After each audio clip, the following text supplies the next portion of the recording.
Hello అండి. అస్సలాముఅలైకుం. Welcome to my channel. అందరూ ఎలా ఉన్నారు? నేనైతే బాగున్నానండి. మీ అందరూ బాగున్నారని చెప్పి కోరుకుంటున్నాను. ఇవి చూస్తే మీకు ఆల్రెడీ అర్థమైపోయి ఉంటుంది. అంటే ఇప్పుడు జనరేషన్ కాదు, ముందు జనరేషన్ వాళ్ళకైతే అర్థమైపోయి ఉంటుంది. మన జీవితంలో కొన్ని రుచులు ఉంటాయండి. వాటిని అస్సలు మర్చిపోలేము. ఆ రుచులను మళ్ళీ మనం కొనలేమన్నమాట.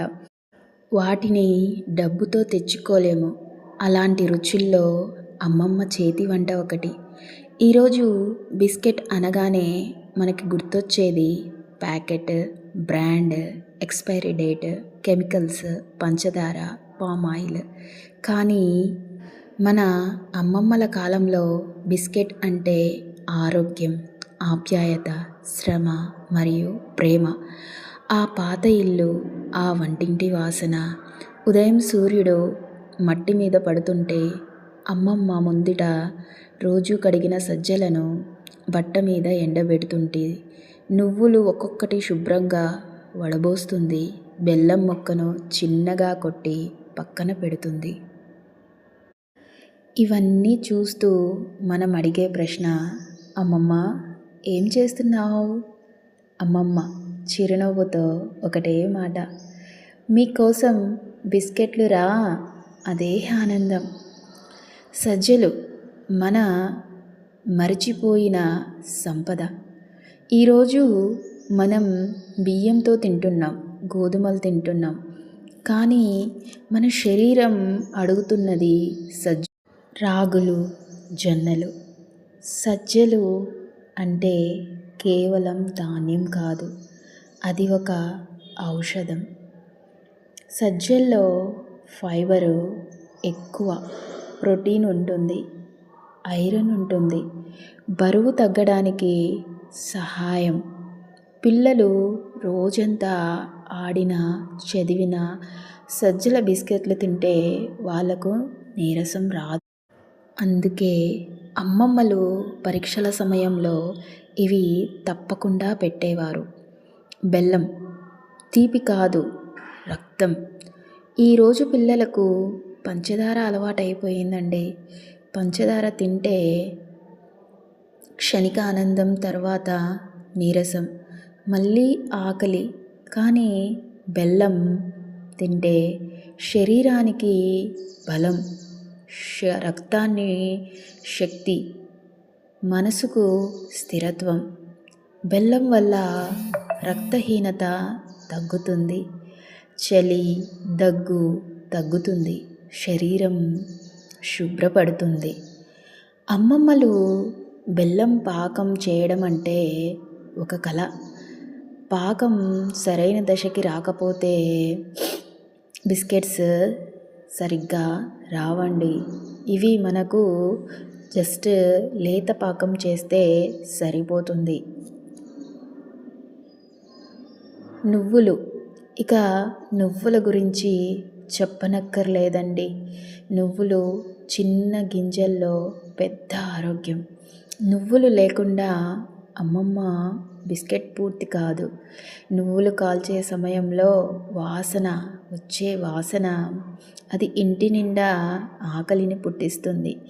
నువ్వుల్లో కాల్షియం, జింక్, మంచి కొవ్వులు అనేటివి ఉంటాయండి. పిల్లల ఎముకలు బలంగా ఉండాలంటే నువ్వులు తప్పనిసరిగా. ఈరోజు పిల్లలు కాల్షియం టాబ్లెట్లు తింటున్నారు, కానీ అమ్మమ్మలు నువ్వులతోనే అదంతా ఇచ్చారు. ఇక బిస్కెట్ తయారీలోకి వెళ్తే అదొక ఆచారం అండి.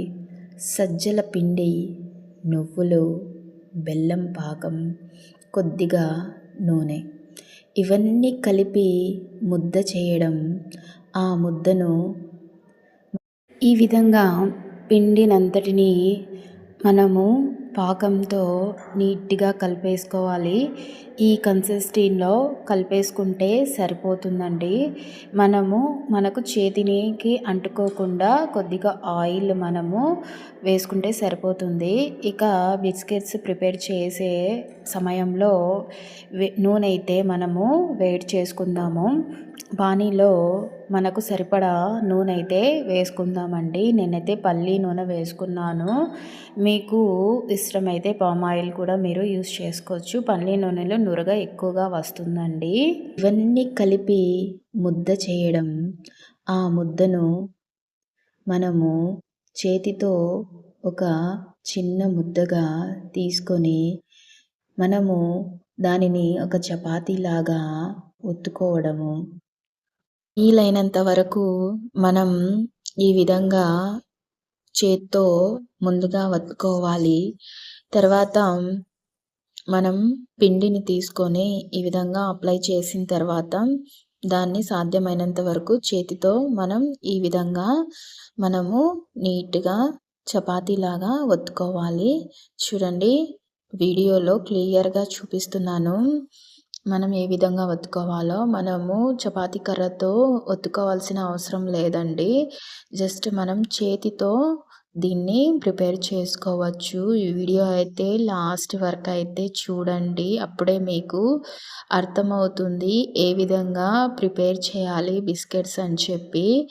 ఇవి చాలా హెల్తీ అండ్ మనకు చాలా బెనిఫిట్ ఇచ్చే బిస్కెట్స్ అండి. ఇవి మర్చిపోయిన సాంప్రదాయం నుంచి ఇప్పుడు మళ్ళీ మీకు కొత్తగా పరిచయం చేస్తున్నాను నేను. వీటినైతే ఎక్కడ స్కిప్ చేయకుండా చూడండి. మీకు నచ్చితే ఈ వీడియో మీకు నచ్చితే దయచేసి నా ఛానల్ని అయితే సబ్స్క్రైబ్ చేసుకోండి. తర్వాత మీలాగా ఇతరులు కూడా చేసుకోవాలి, ఈ రుచి ఆస్వాదించాలి అంటే వారికి కూడా షేర్ చేయండి. ప్లీజ్ అండి, మీరు లైక్ చేస్తే ఈ వీడియో ఇంకొంతమందికి చేరుతుంది.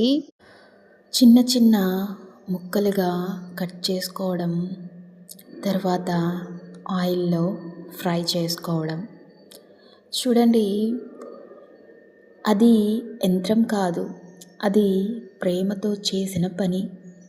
ఓవెన్ లేదు, కుక్కర్ లేదు, ఎయిర్ ఫ్రైయర్ లేదు. కేవలం బాణీలో ఫ్రై చేసుకోవడం.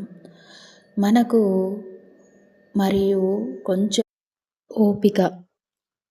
బిస్కెట్లు తయారయ్యాక అమ్మమ్మ పిలుస్తుంది, రండిరా, వేడి వేడిగా ఉన్నాయి. పిల్లలు చేతులు కాలిపోతాయని తెలిసినా ఆగరు. ఆ బిస్కెట్, అది ఈరోజు చాక్లెట్కి కూడా దొరకని ఆనందం. అసలు ఆ బిస్కెట్లు తింటే ఏమవుతుంది? మెదడు, మనసు, శరీరం చురుగ్గా తయారవుతాయి. ఆలోచన బలంగా ఉంటుంది. అందుకే పాతకాలంలో ADHD, డిప్రెషన్, ఊబకాయకం అనే మాటలే లేవు. ఆహారమే మందు. కాలం మారింది కానీ శరీరం కాదు. మనం మోడ్రన్ అయ్యాం కానీ మన శరీరం ఇంకా పాతదే. అది అమ్మమ్మ ఆహారాన్ని కోరుకుంటుంది. ఈరోజు మళ్ళీ ఆ బిస్కెట్ను మన పిల్లలకు పరిచయం చేద్దాం. చివరి మాటగా ఓ అభ్యర్థన, మీ ఇంట్లో ఒక్కసారి అయినా ఈ బిస్కెట్లు చేయండి. పిల్లలు మొదట ఇది ఏమిటి అంటారు, తర్వాత మళ్ళీ చెయ్యమ్మా అంటారు. ఒక్కసారి అయినా ఈ బిస్కెట్లు చేయండి. అమ్మమ్మలు మనతో లేకపోయినా వాళ్ళ వంట, వాళ్ళ ఆశీర్వాదం మనతోనే ఉంటుంది. మళ్ళీ మా అమ్మమ్మ నాకు గుర్తొచ్చేస్తుందండి. మా అమ్మమ్మ చేసే వంటలు చాలా రుచికరంగా ఉండేటివి. అసలు ఈ రోజుల్లో వాడే ఈ మసాలాలు కానీ, ఈ సాసులు కానీ, ఈ ఫాస్ట్ ఫుడ్ కానీ అప్పుడు ఉండేది కాదు. కానీ ఎంతో రుచిగా ఉండేటివి. అసలు చాలా తక్కువ ఇంగ్రీడియెంట్స్ వాళ్ళు యూజ్ చేసినా కూడా ఆ వంటలైతే మర్చిపోలేమండి. మీరు కూడా ఈ బిస్కెట్స్ మీ ఇంట్లో తయారు చేసి మీ ఇంటిల్లిపాది ఎంజాయ్ చేయండి. థ్యాంక్ యూ ఫర్ వాచింగ్ అండి. Please like, share and subscribe.